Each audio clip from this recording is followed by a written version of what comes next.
हरि ओम। ओम सतगुरुदेवाय नमः। हे प्रिय मित्रों, चलो परमात्मा की ओर चैनल में आपका एक बार फिर हार्दिक स्वागत अभिनंदन है। हे प्रिय मित्रों, गत वीडियो की भांति आज फिर आपके लिए बहुत ही ज्ञानवर्धक वीडियो मैं लेकर आया हूँ। हे परम प्रिय मित्रों, आपने देखा होगा कि जब भी आप सिर्फ ज्ञान भक्ति कोई भी ऐसी वार्तालाप होती है तो कोई भी संत हो सिद्ध हो यही कहता है इनके बेटे, मुक्त होना है तो संसार छोड़ना होगा, संसार से मुक्त होना होगा। ये इस तरह की बात है। और जब संसार से मुक्ति की बात आती है तो नाना विधि बताई जाती है, ऐसे कर लो, ये कर लो, वो कर लो। लेकिन संसार से मुक्ति की विधि, संसार है कहाँ पे, पहले तो ये पता करो। जब ये पूरा ब्रह्मांड ही आपके शरीर में है तो पता ये करो पहले कि संसार आपके शरीर में कहाँ पर है, तभी तो उससे मुक्त हो पाओगे। जब तक यही पता नहीं चल रहा कि संसार शरीर में कहाँ पर है तो मुक्ति फिर कैसी होगी। सोचो आप मन से, ये जो संसार है ना, आप एक चीज देखना, कभी ध्यान अवस्था में जो भी बैठा हो उसको पता है, आप सब बैठ के देखना,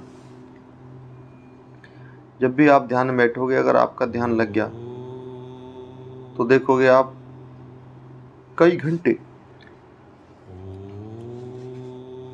1-1.5 घंटा 2 घंटे, इस तरह कई घंटे जब निकल जाए तो सेकंड दिखाई देते हैं कि उस सेकंडों में निकल गए। लेकिन घड़ी पर टाइम देखते हैं तो घंटे निकल जाए, बल्कि फेथ नहीं हो पाता बहुत बार।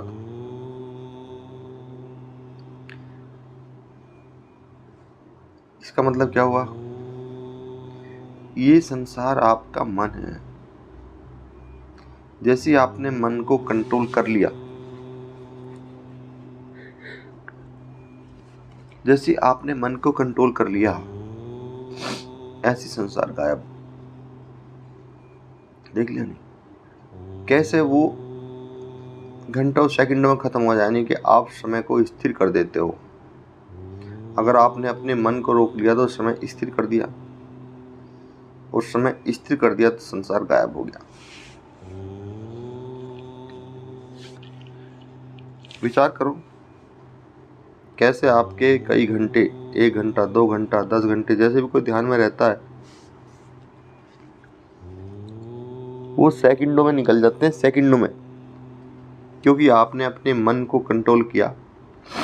और जब तक मन कंट्रोल में नहीं है तो ध्यान लग ही नहीं सकता, क्योंकि मन इधर उधर उछल कूद कर रहा है, कभी गाड़ी में, कभी गाय में, कभी भैंस में, कभी पड़ोसी में, कभी बच्चों में, कभी परिवार में, कहीं ना कहीं लगा ही रहता है। लेकिन जैसे आपने मन को कंट्रोल किया वैसे ही आपका ध्यान शुरू, मन खत्म ध्यान शुरू। अब ये सोच लो, जब तक मन है तो ध्यान नहीं है, एक ही रहता है, एक समय, दो नहीं रह सकती। ऐसा ही विधान है, एक समय में एक ही रहेगा, दो नहीं रह सकते, ऐसा ही विधान है।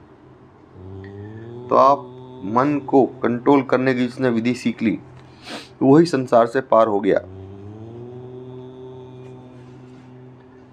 ये बताना तो बहुत सहज था, लेकिन समझाना भी तो होना चाहिए कि मन को कंट्रोल कैसे करेगा, और जब कंट्रोल होगा तभी इस भवसागर से पार होगा। हाँ, ये निश्चित है कि भवसागर से पार होने का सहज साधन ये मन ही है। ये निश्चित है, इस भवसागर से पार होने का सहज साधन ये मन ही है। अगर मन कंट्रोल है तो निश्चित ही इस भवसागर से पार आप हो जाओगे।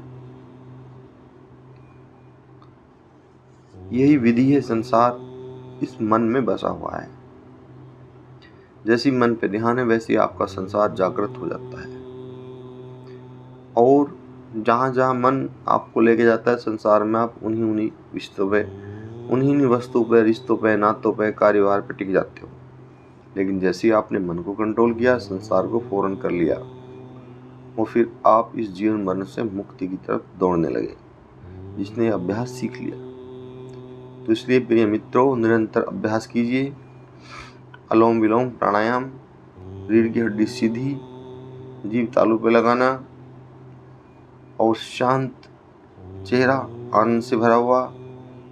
इसके साथ साथ सुबह शाम मौन रहो, मन से भी और वाणी से भी। तभी आपसे कहता हूँ, और कोशिश करो, अच्छी से अच्छी कोशिश करो कि जितना भी समय आपको ज़्यादा मिल जाए मौन में, ध्यान में ही गुजारो, जैसे खाली मिलता है। फिर आप अध्यात्म की राह पे चलना शुरू कर दोगे। ये सब जितनी बातें हैं ये अनुभव की हैं, लंबा अनुभव किया, वही आपसे शेयर कर रहा हूँ। इसलिए आप सब भी पूर्ण रूपेण एक एक बातों को अपने हृदय में धर लो और इस पे मनन करो, चिंतन करो, और अच्छा लगता है तो फिर इस पर कार्य भी करो। और जैसे इस तरह पे आप चलोगे, कुछ दिन बाद देखोगे यही सुंदर फूल आपके जीवन में खिलने शुरू हो जाएंगे। जो हमारे जीवन में खिले, हमने उनका आनंद लिया, आप भी ले रहे हो, आप भी लीजिए। फिर आपको बांटने शुरू कर दिए, और अब परमात्मा की इच्छा, जो भी शरीर से वो कार्य ले रहा है, अब हर इच्छा से चल रहा है ना। तो आप भी प्रिय मित्रों, अगर आध्यात्मिक है, आध्यात्म की तरफ चलना चाहते हैं, उस परम पिता परमात्मा के जो है नज़दीकी चाहते हैं, उसका अनुभव चाहते हैं, है ना, तो आप भी सब उपाय करते रहिए। इसी के साथ ही करबद्ध प्रणाम।